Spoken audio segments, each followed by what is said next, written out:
A specific kind of silence falls over a room when you've been proven wrong. Not the comfortable silence of shared understanding, but something else. Something that feels like the air has been pulled from your lungs.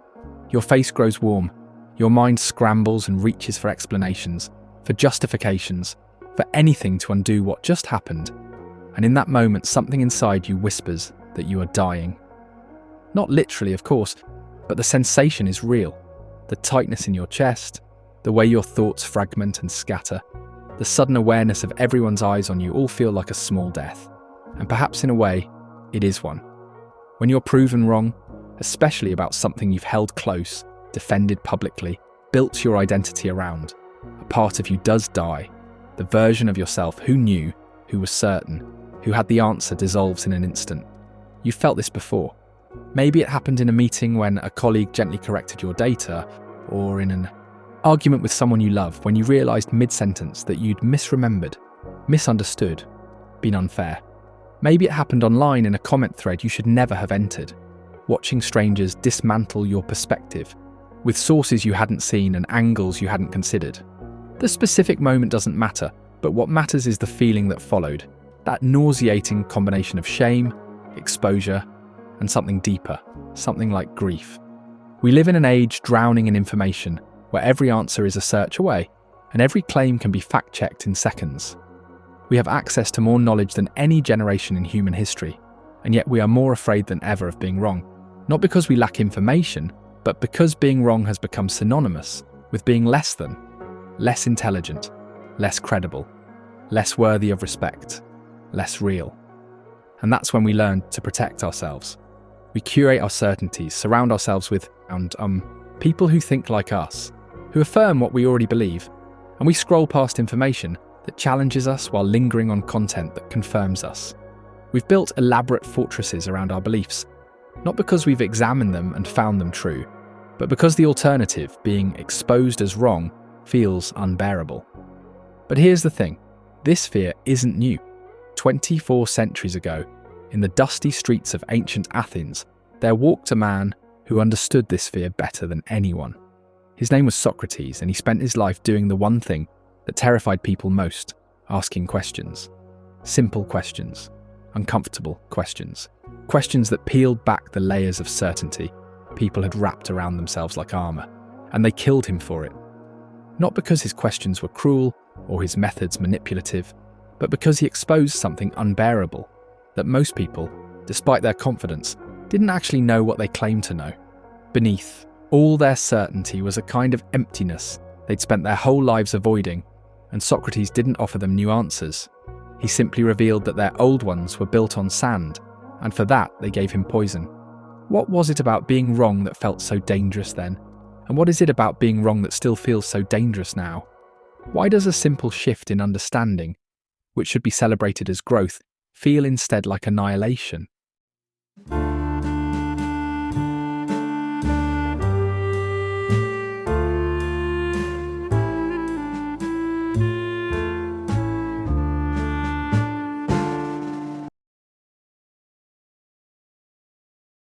Socrates didn't set out to become Athens' most hated man.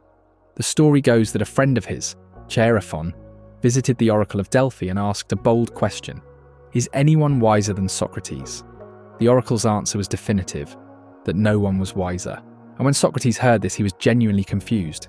He didn't feel wise, didn't possess secret knowledge or divine insight, and in fact, the more he reflected, the more he realised he knew almost nothing with certainty. And that's when he did what any curious person might do. He went looking for someone wiser than himself, someone who could prove the oracle wrong. The politicians were first. These were men who spoke with confidence about justice, about governance, about the good of the city, and surely they possessed wisdom. But as Socrates asked them to define their terms, to explain what they meant by justice or courage or virtue, something strange happened. Their certainty began to crumble. They couldn't define what they claimed to know, and their eloquent speeches, when examined closely, were hollow. They had opinions, yes, strong ones, but wisdom? No. He tried the poets next, the artists and dramatists who moved audiences with their words, thinking they must understand truth, beauty, meaning. But when he asked them to explain their own work, To articulate the wisdom embedded in their verses, they couldn't. They created from intuition, from inspiration, but they didn't truly understand what they'd made. Vessels for something they couldn't explain. Finally, he approached the craftsmen, the builders, the smiths, the people who worked with their hands, and here at last he found actual knowledge. A carpenter knew how to join wood, a metalworker understood the properties of bronze, but even here Socrates noticed something troubling. These men, because they possessed genuine knowledge in their craft, assumed they possessed wisdom about everything else. The man who could build a table believed he understood justice, and the man who could shape metal believed he understood the soul. And then it struck him, this devastating, liberating truth. He was wisest not because he knew more than others, but because he alone knew that he didn't know. While everyone else walked through life wrapped in false certainty, Socrates walked through it aware of his ignorance, and that awareness, that humility, that openness to being wrong was wisdom. But here's what haunts the story. People didn't thank him for this revelation. They didn't embrace the freedom of uncertainty. And instead they felt attacked, humiliated, exposed. You can almost understand why. Imagine spending your entire life building a reputation as someone knowledgeable, only to have a strange man in the marketplace ask you simple questions that reveal you don't actually understand what you've been claiming to understand. Not because you're stupid, but because you've never truly examined it.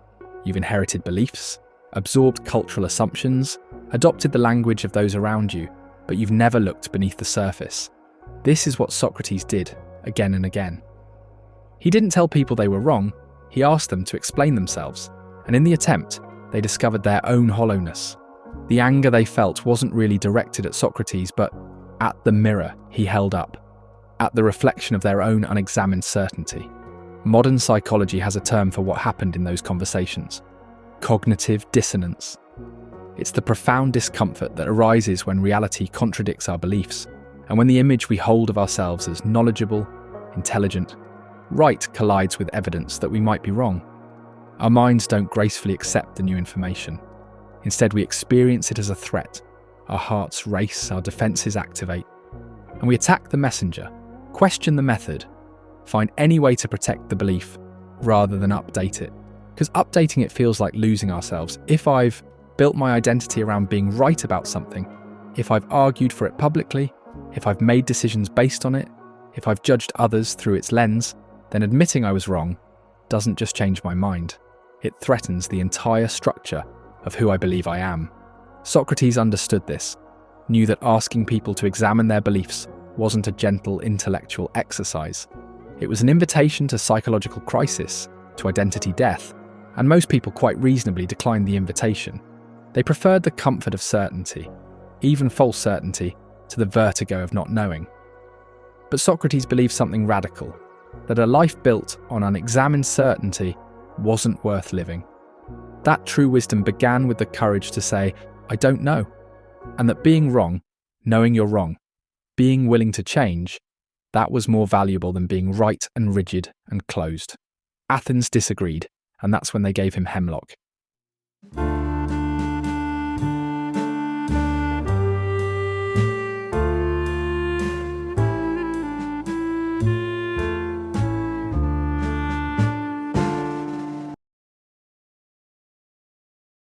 You were taught to fear being wrong before you could articulate what wrong even meant. Not through explicit lessons, but through 1,000 tiny moments. The teacher's disappointment when you gave an incorrect answer, the laughter from classmates when you misunderstood, the subtle shift in your parents' tone when you made a mistake. Each instance carved a small groove in your psyche that being wrong equals being diminished. By the time you reached adolescence, the stakes had grown. Being wrong about which music to like, which clothes to wear, which opinions to hold, these weren't just errors in judgment. They were threats to your social survival. And your developing brain, wired for connection, learned a brutal equation. Wrongness equals exclusion, and exclusion equals danger. And that's when you learned to be certain even when you weren't, especially when you weren't. This isn't your fault. It's older than you, deeper than culture, embedded in the very structure of how humans survived. Because for most of our evolutionary history, belonging to the group wasn't optional. It was life or death, and being cast out meant starvation, exposure, predation. One of the fastest ways to be cast out was to challenge the group's shared beliefs, to be wrong about something the collective held sacred. And that's when we developed an exquisite sensitivity to social consensus. Our brains became prediction machines, constantly scanning the environment, asking, what does my tribe believe? How do I align with them? What happens if I deviate? This mechanism kept us alive for millennia, but in the modern world it's become a prison. Because you no longer have just one tribe. You have dozens, hundreds, overlapping and contradicting. And your family believes one thing, your colleagues another, your online community something else entirely. Each group expects allegiance, consistency, certainty. And to admit you were wrong in one sphere might mean safety in another, but it also might mean losing belonging everywhere. And that's when you learn to compartmentalize. You hold contradictory beliefs in different areas of your life, never examining them too closely, never letting them touch. And you develop what psychologists call motivated reasoning, the unconscious process of reaching the conclusion you need to reach, and then working backward to find justifications. You're not lying exactly. You genuinely believe you're thinking clearly. But beneath the surface, your mind is working frantically to protect your sense of self, your place in the world, your right to be certain. Social media has accelerated this process in ways Socrates could never have imagined. The ancient agora was a place where ideas collided, where Socrates could stop a merchant mid-stride and ask, but what do you mean by justice? It was messy, uncomfortable, but fundamentally open, and the modern digital agora works differently. Here, algorithms learn your beliefs and feed you more of them, showing you content that confirms what you already think, people who already agree with you, narratives that reinforce your existing worldview. You think you're exploring ideas, but you're actually fortifying walls. Every post you like, every account you follow, every argument you engage in, they all train the system to show you a more refined, more certain, more ideologically pure version of yourself. And when contradictory information does break through, it arrives not as a gentle question, but as an attack, a takedown, a threat, and you respond accordingly. But here's the quiet tragedy. You know somewhere deep down that you're doing this. You can feel the performance of certainty, the exhausting effort of maintaining your positions, the ways you avoid certain topics or deflect certain questions because you sense the fragility beneath. You've had those late-night moments alone with your thoughts, when you wonder if you're wrong about something important. But morning comes and the social world presses in, and it's easier, safer to resume your certainty. Neuroscience reveals what's happening in your brain during these moments. When a deeply held belief is challenged, your amygdala activates, the same structure that responds to physical threats. And your prefrontal cortex, the part of your brain responsible for rational thought, essentially goes offline. You're not thinking anymore, you're defending, and your body floods with cortisol and adrenaline, preparing you for fight or flight. Being proven wrong doesn't just feel like a threat. At a neurological level, it is one. This is why debates so rarely change minds, why presenting someone with facts often makes them dig in harder, why you can watch yourself in real time becoming more entrenched in a position you weren't even sure about 5 minutes ago. Your brain isn't evaluating truth, it's protecting identity, ensuring survival as it understands survival. And the deepest cut, you learn this pattern in childhood from the people who loved you most. When you made a mistake and saw disappointment in your parents' eyes, your young mind didn't think, I made an error, and I can learn from it. It thought, I am the error. And love might be conditional on being right. And that's when you learn to hide your wrongness, to perform certainty, to become someone who doesn't make mistakes, or at least doesn't admit them. This is the architecture of self-deception. It's not built from malice or stupidity, but from survival instincts, social conditioning, neurological wiring, and the very human need to be seen, accepted, and loved. It's built so carefully, so unconsciously, that most people never realize they're living inside it, until someone asks them a simple question. Until someone like Socrates looks at them with genuine curiosity and asks, but do you really know that? Can you explain what you mean? Where did that certainty come from? And the architecture trembles.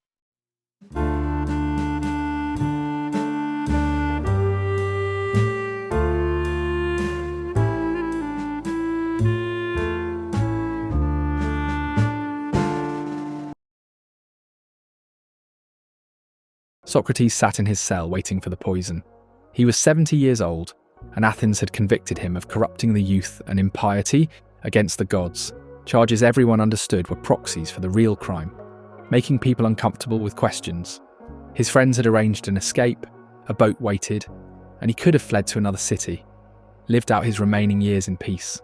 He refused, not because he wanted to die, but because accepting exile would have meant accepting the premise of the trial, that examining beliefs was a crime, that questioning certainty was corruption, that admitting ignorance was weakness. His entire life had been an argument that the opposite was true, and to flee would be to betray everything he'd lived for. And that's when he drank the hemlock. As the numbness spread from his feet upward, he reportedly remained calm, still talking with friends about the immortality of the soul, still asking questions, still refusing to abandon uncertainty, even at the threshold of death. What he was defending in that final act wasn't his rightness. Socrates never claimed to be right about anything, but what he was defending was something more precious: the freedom to not know and to say so, the freedom to examine, to question, to change, and the freedom to live in the discomfort of uncertainty rather than the false comfort of unexamined belief. This is the paradox that Athens couldn't tolerate and that we still struggle with today. Certainty feels safe, but it makes you brittle. Uncertainty feels dangerous, but it keeps you alive, truly alive, growing, learning, real. You've experienced this, though maybe you haven't named it. Think of a time when you finally admitted you were wrong about something important. Not in the heat of an argument, but later in private when you let yourself really feel it. There was the initial shame, yes, the embarrassment, but underneath that, if you stayed with it long enough, there was something else. A lightness, a relief, like setting down a weight you didn't realise you'd been carrying, because defending a position you're no longer sure about is exhausting. Performing certainty requires constant vigilance, where you have to monitor your words, avoid certain conversations, dismiss information that threatens your stance, and it's like holding a door closed while pretending you're relaxed. The effort never stops, even when you're not consciously aware of it. But when you finally let go, when you say, "I don't know," or "I was wrong," or "I need to think about this more," the door opens. The energy you were using to defend transforms into energy you can use to explore, and you stop being a fortress and become a traveller again. This doesn't mean abandoning all beliefs or descending into nihilistic relativism. Socrates wasn't arguing that nothing could be known or that all perspectives were equally valid, but he was arguing something more nuanced, that real knowledge begins with acknowledging what you don't know. Wisdom isn't about accumulating certainties, but about cultivating the ability to examine, to question, to hold beliefs lightly enough that you can update them when necessary. Imagine approaching a conversation not with the goal of being right, but with the goal of understanding. Not as a debate to win, but as a mutual exploration. And when someone challenges you, instead of activating your defences, you pause and genuinely consider, could they be right? What if I'm missing something? What would change if I believed differently? This isn't weakness, it's the opposite.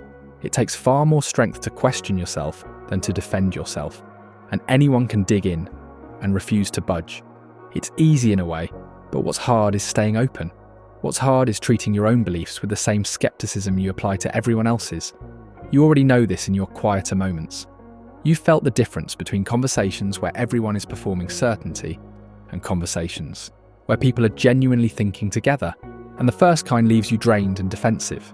The second kind leaves you energized even when, especially when, you've changed your mind. Socrates called it the examined life and insisted it was the only life worth living. Not because examination leads to certainty, but because it leads to truth, not capital T. Truth that never changes, but truth as a verb, an ongoing process of looking clearly, thinking honestly, and being willing to revise. This is what people feared in Socrates and what they still fear today. Not his wisdom, but his freedom. The freedom that comes from not needing to be right. The freedom that comes from building your identity, not on what you know, but on your willingness to learn. And the freedom that comes from understanding that being wrong isn't a failure. It's an update, a course correction, a sign that you're still growing. When you admit you don't know, you're not diminishing yourself. You're acknowledging reality, and there's a strange power in that. A kind of invincibility, because someone who doesn't need to be right can't be defeated in an argument. They can only be informed, and someone who isn't defending a position can't have that position torn down. They can only be invited deeper into understanding. The question isn't whether you'll be wrong. You will be many times about important things, but the question is whether you'll let being wrong destroy you, or whether you'll let it remake you into someone more honest, more flexible, more real. Socrates knew the answer. It cost him his life, but it gave him something Athens couldn't take away: the unshakable peace of someone who looked clearly at themselves and found not certainty, but courage. The courage to say, "I don't know," the courage to question, the courage to change. You don't need hemlock to practice this. You just need a moment of honesty, a willingness to ask yourself, what am I certain about right now that I'm afraid to? Examine what belief am I defending, not because I've thought it through, but because letting it go would mean facing something uncomfortable about myself. Those questions won't kill you. They might even save you, not from death, but from the half-life of unexamined certainty, from the prison of needing to be right, from the exhaustion of performing knowledge you don't possess. The unexamined life, Socrates said, is not worth living, but there's a corollary, one he lived rather than spoke. The unlived examination is not worth having. Wisdom isn't found in books or arguments or clever phrases, but in the willingness to sit with not knowing, to let certainty dissolve, to rebuild your understanding from something more honest. It's found in 3 of the hardest words you'll ever say: I don't know, and in the 3 that follow, let's find out.